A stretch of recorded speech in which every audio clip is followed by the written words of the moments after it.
I'm in the process of wrapping up my project of comparing a hardtail mountain bike to a gravel bike for the purposes of gravel road riding. And there's a topic that's come up in some discussions, and I think it's worth a separate video. And that topic is gearing.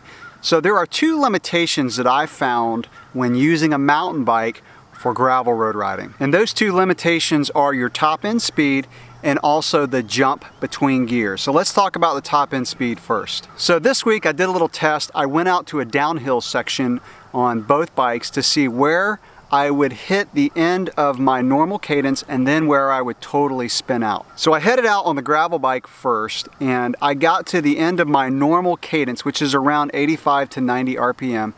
I hit that at about 29 miles per hour. Then I was able to get up to about 39 miles an hour on that downhill section, and I was starting to spin out, but I wasn't quite there yet. I just ran out of hill and ran out of leg speed.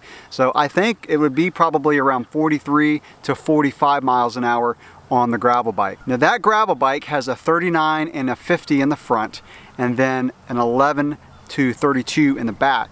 So obviously I was in the top gear, which was a 50 in the front, and then an 11 in the back. Then I repeated this on the hardtail mountain bike. Now this hardtail has a 32 in the front, so it's a 1x system, and then it's got a 10 to a 50, so it's the SRAM Eagle. On the mountain bike, I got to the end of my normal cadence around 23 miles an hour, and then I completely spun out at 29 miles an hour. So what does that mean for gravel road riding? Well, I think on flat roads, you're gonna be pretty good with a mountain bike with a 32 or maybe even a 34 in the front. And that's usually what they come with. The thing about mountain bikes today is most of them, at least in the United States, come as 1x systems.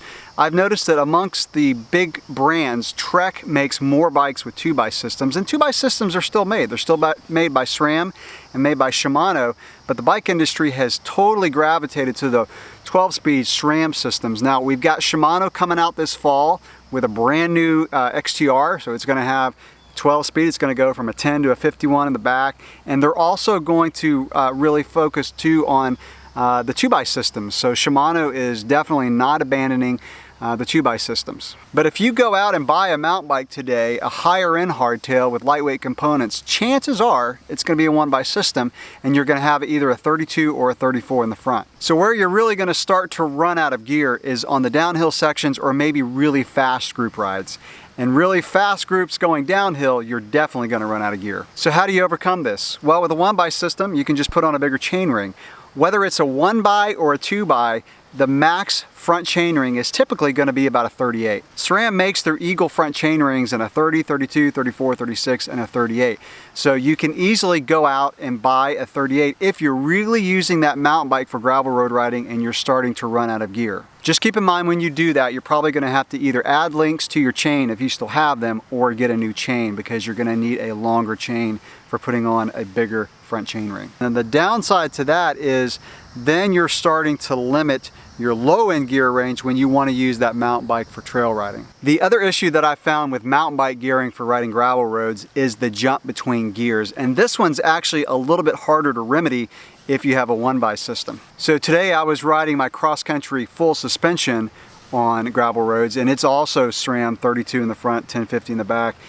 And I noticed that there are times when the 12 in the back was a little bit too low and the 10 was a little bit too high. It was kind of hard to find that gear. Now when you're on the mountain bike trails, those jump between gears are no big deal. In fact, I find them helpful because your speed is varying a lot and you don't have to shift quite as often because the chain skips more in the back. But when you're riding gravel roads and you're trying to find that exact gear, especially on a flat road, it can be a little bit problematic if you like to really dial in your cadence like I do. So how do you remedy that? Well, currently you would have to go to a 2x system. So the point is, if you're looking for a mountain bike for riding gravel, personally I would try to find a bike with a 2x system or maybe negotiate it in the deal, because taking a 1x, converting it to a 2x is not a cheap option. You're talking about new cranks, a front shifter, front derailleur, possibly even a new rear derailleur, new cassette, new chain. It just depends on what type of gears you have on your current bike and what you're trying to go to. Now the good news about the new Shimano stuff that's coming out later this year is the fact that they're offering a tighter cassette. So I think they said it goes from a 10 to a 45 instead of the 10 to 51.